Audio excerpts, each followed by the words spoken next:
Ang pag-uusapan naman natin ngayon ay ang Linux networking. Okay? So, siyempre, basic pa rin tayo.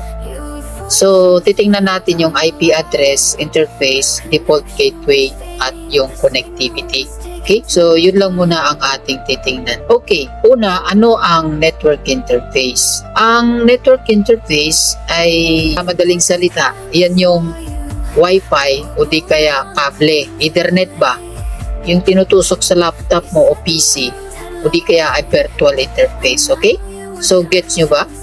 So, ito yung pinakapintuan ng computer mo papunta sa network. So, imaginein mo yung computer mo, di ba? Buo, laptop. So, ang pinakapintuan niyan para lumabas sa internet, yung Wi-Fi o di kaya yung kable na tinutusok mo. Okay? So, sa real world, ang computer ay isang bahay. Ang network interface naman ay yan yung pintuan para pumasok at lumabas ang lahat ng data. Okay? Di ba? So, gets mo, idol? Okay. So, next. So, paano naman natin titingnan ang interfaces? Okay. So, madali lang. Itatype lang natin yung IP tapos link. So, ganyan lang para makita natin yung mga interfaces. Okay? So, yan yung interfaces. Ito, yung LO, ang ibig sabihin niyan ay loopback interface. Okay? Yung ETHO naman, ang ibig sabihin naman yan ay Ethernet. Okay? Alright. Okay, so itong Docker, hindi na natin yan pag-uusapan. Isa rin to sa pintuan. Okay? Alright. So, next, ang titingnan naman natin ay yung IP address ng ating PC. Okay. So, madali lang naman din. I-type lang natin yung IP EDR. So, makikita natin dyan yung init. Okay. So, at saka yung subnet mask niya na /8/32 tapos /20 blah blah blah. Okay. So, yun siya. Tapos, yung mga broadcast address niya, okay? ATS broadcast, broadcast, okay? So, yun siya para makita natin ang IP address sa pamamagitan ng ating Linux, okay? Sa real world, ang IP address ay ang parang address ng bahay mo. Kung wala kang address, hindi ka makikita ng mga kapitbahay mo o di kaya yung munisipyo, right? So, ganun lang kadali. So, next naman natin titingnan ay ang IP address lang mismo, hindi kagaya nito na buo. So, para makita yon ang itatype mo lang. Halimbawa, IP address lang hinahanap mo ay ang hostname lang. Okay? So, ganyan lang. Tapos, big letter na I. Okay? So, ang lalabas lang ay ang IP address mo mismo. Okay? So, ganyan lang. Ganyan lang paghahanap ng IP address. Okay? So, ang titingnan naman natin ngayon ay ang default gateway. Okay?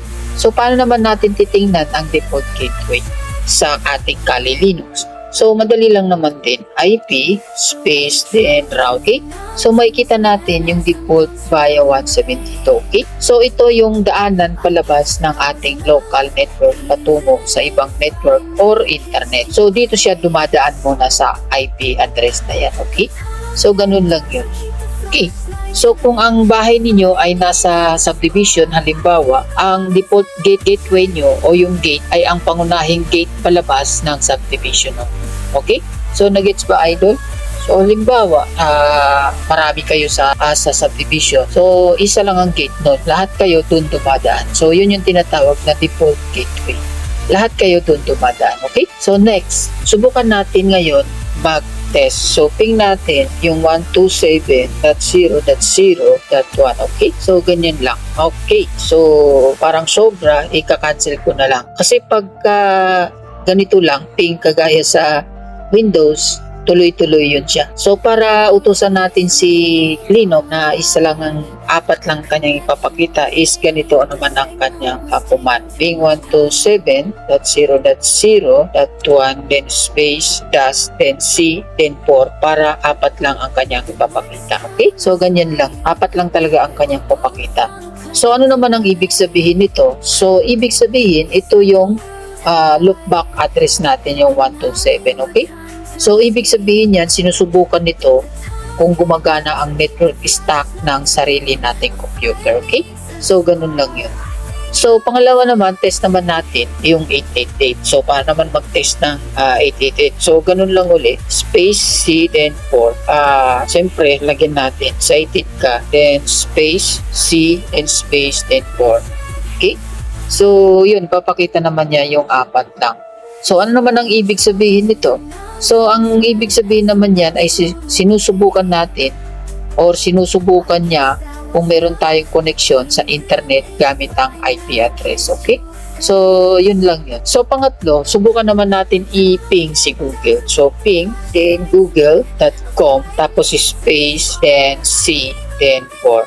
Okay? Right. So, titingnan natin. So, ano naman ang ibig sabihin ng Google? Bakit natin siya pining? Ang ibig sabihin naman yan ay sinusubukan natin ang internet at DNS name resolution. So, titingnan naman natin yung listening port. So, para naman makita ang listening port. So, ganito naman ang command niyan. SSH space, then okay, then enter. So, ano naman ang ibig sabihin yan? So, ano yung makikita natin dyan? So, makikita natin dito yung mga ports na kagaya ng UDP, TCP, and then ang ating local address. Okay? So, ganyan lang yun siya. So, common beginner mistake. So, maraming beginner ang nalilito kapag walang reply ang ping. Ibig sabihin, tandaan natin na may mga server na sadyang nakadisable ang ICMP o ping para sa seguridad. So, hindi ibig sabihin nito ay offline agad ang server. So, sa network kasi, sa CCNA natin, minsan pagka nagtitest tayo ng ping, meron din naman tayong doon na hindi gumagana, pero buhay naman yung network. So, ibig sabihin sa CCNA natin, pagka hindi gumana, minsan nakasama ka sa ACL. So, ganun din dito sa Linux. Sa Linux naman, ganun pagka chinek natin, minsan naka-disable lang siya para sa seguridad. Okay? So, hindi siya nagpiping pero buhay ang network connectivity. Okay? So, kapag nag-trouble tayo ng network, sundin ang mga simpleng command na ito sa pagkakasunod-sunod. Okay? So, una, iping mo muna yung 127.0.0.1. So, pangalawa naman ay ping mo yung public IP. Okay? So, gaya ng 888. So, ang pangatlo naman ay ping mo naman